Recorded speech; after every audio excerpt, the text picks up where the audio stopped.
Hello, everybody. Welcome to another Goods of All Trades podcast. Today we are recapping day one of the 2022 World Cup. It's only one game, obviously the opening game, so it's going to be quite a short episode. But yeah, let's get into it.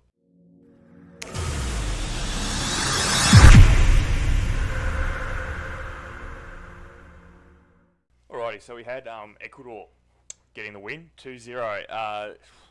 Look, I feel sorry for Qatar to be the first ever country in over 90 years and 22 World Cups now to be the only team ever to lose their opening match as the host nation in the opening match of the ceremony. It's a shame. I'm not really surprised. In my prediction video that I predicted the whole World Cup. That link will be in the description if you still want to check that out.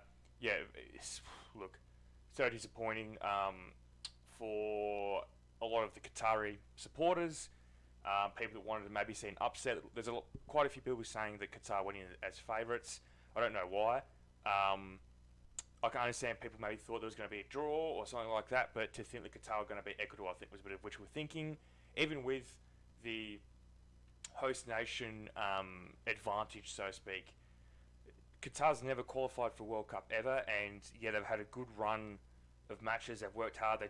They closed their national league for a month to prepare because all of their players play in the national league, I think, or 90%, if at least. But Qatar didn't look likely in this match at all.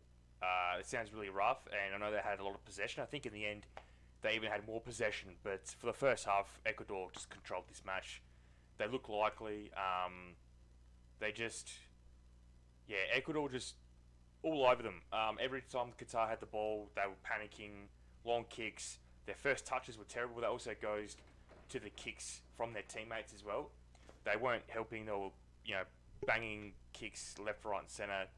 It just, didn't look good at all. And, as a half Aussie, obviously, our fellow Asian team in the World Cup, Qatar, I'd love to see Asian teams go really far in this tournament. But I knew Qatar would be the one that unfortunately would disappoint. I had them finishing fourth in the group. I said that if they get a point, it would only be 1 point, nothing more, a draw.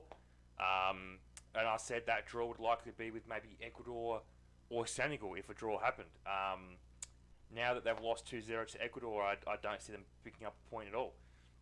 Unfortunately, they've got some talent. They have Almolis Ali, who we all know can score. I mean, he has the record for the second fastest player to reach 4 goals in one game in the Asian Cup in 2019. He was also the top scorer in the CONCACAF Gold Cup in the 2021 edition. He can score. He scored in a previous tournament as well. I mean, this guy can score. He just didn't get many good looks at all. I think Qatar ended up with about 5 shots, 0 on goal. The Ecuador goalkeeper didn't have a legitimate save.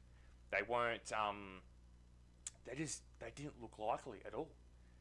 Unfortunately, and I hate to sound rough on Qatar, but again, Ecuador, they looked good. They won 2-0. They probably should have won by more. Obviously, the first goal by Valencia being overturned.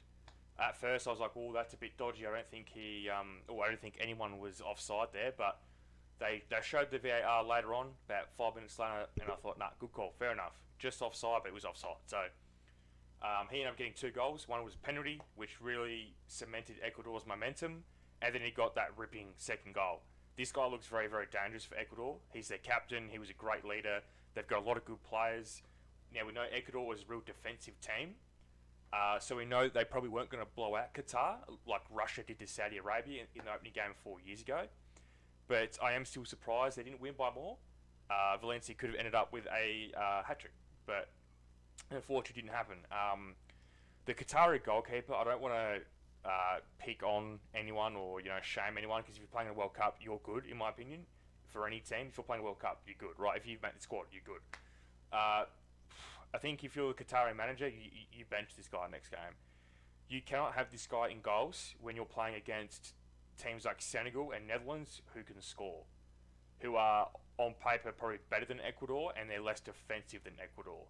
This guy just, maybe it was the nerves in the opening game, and that's fair enough too, but if you're in Qatar's position, you have to throw the dice, you have to make a gamble. You've got to use one of your other 2 goalkeepers, and I'm not saying change out a goalkeeper every game, But going to this second game, you bench the goalkeeper you use. I don't remember his name, I apologise, but you bring in someone else, and then you think, okay, who was better? Now, I don't condone bringing in a third different goalkeeper for the third game and have a different goalkeeper every game. That's not good. That doesn't show consistency or anything like that, or faith in your players. But you also got to make big moves as a manager. You do.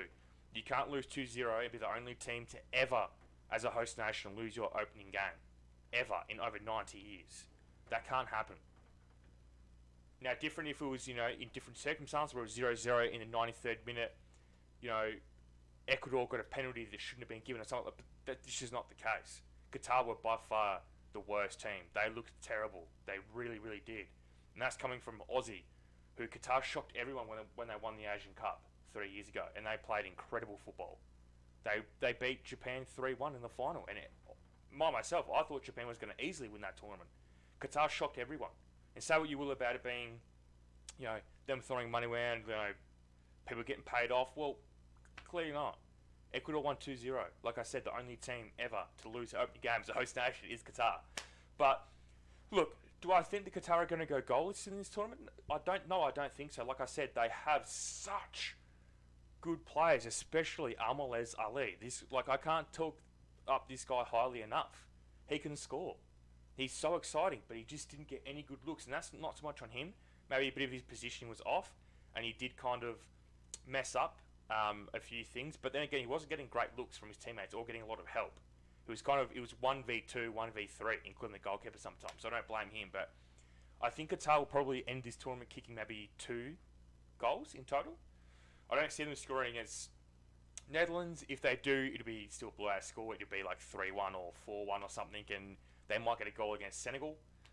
Like I said, less defensive than Ecuador. So, this game could have been a lot worse. Now, I am focusing on this game a little bit more because, like I said, it is the only game. When I do the other day recaps, obviously when there's more games, 3-4 games, obviously I'll only talk a little bit per game. But if you want me to, talk more, let me know in the comments. But, yeah, tell me what your thoughts on the opening game was in the comments. Like, what did you think Qatar did wrong? Did you think it was a game plan thing? Did you think that it's just the quality was just too different? But like I said, Qatar really took this serious. They won the Asian Cup. They then entered in 2 more tournaments as guests, so to speak. So, and like I said, they shut their national league for a month to focus on getting ready for this tournament. They've had a lot of friendlies, which they performed okay in some, and not too bad in the others. So I don't think you can put it down to preparation. Honestly, they couldn't have prepared any better in that sense, in the opportunities they gave themselves to really get ready for this World Cup. But like I said, they have capable players. They won the Asian Cup. Now, you might say what you want about Asian football, but it's by far not the worst federation. There's some great teams: South Korea, Japan, Iran. There are some great Asian teams, and they're all going to do very well in this tournament. I firmly believe at least one Asian team's going to make it to the round of 16, at least. Maybe 2. Maybe it could be South Korea, Japan. Who knows? Iran's probably in a tough group, but who knows what can happen? It's a World Cup. But let me know your predictions down below. Let me know your predictions for the next day of games. In Australia, the next game, I think, is USA versus Iran. Starts about 11 p.m. for us tonight. So let me know your predictions down below. Let me know, what you think Qatar did wrong. Let me know if you think Ecuador maybe should have been a bit more offensive to get their goals up, their goal differential up. When they play against 2 much harder teams in Senegal and Netherlands, they're going to want all the goals banked up as they need. But like I said, Valencia, he's one of the most exciting players in this group, and now he's just confirmed that, just playing incredible football. And like I said, he could have had a hat trick, but it was a decent call, the offside call, so you can't blame them. Looking forward to the games. Like I said, if you want to check out my full predictions, link will be in the description to that, or just head over to my channel. And if you want to keep up with my daily recaps of the World Cup, please hit that subscribe button so you don't miss out, and chuck a like on this video if you appreciate the content I'm doing. Comment down below what you'd like me to do. If you maybe want me to focus a bit more on games, a bit more time with lengthier episodes, or maybe a bit less and just quick dot point recaps, let me know. Thanks for watching, guys. This has been Goose of All Trades, and let's get excited for the next round of games. Catch you later.